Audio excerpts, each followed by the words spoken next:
Hello! In this video I will show you how to bypass parental control on DOOGEE T30 Pro.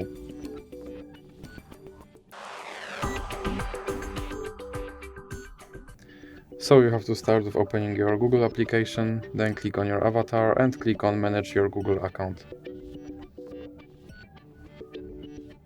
Now click on Data and Privacy, and now you have to scroll down and click on Delete your Google account.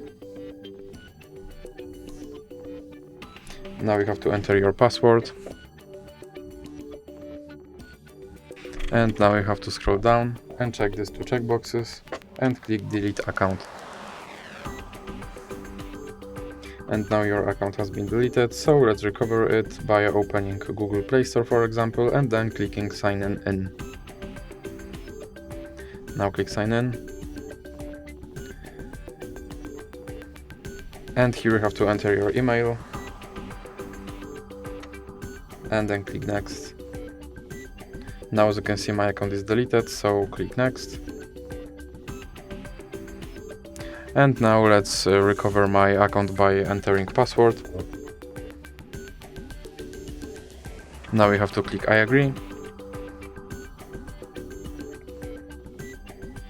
And then click accept.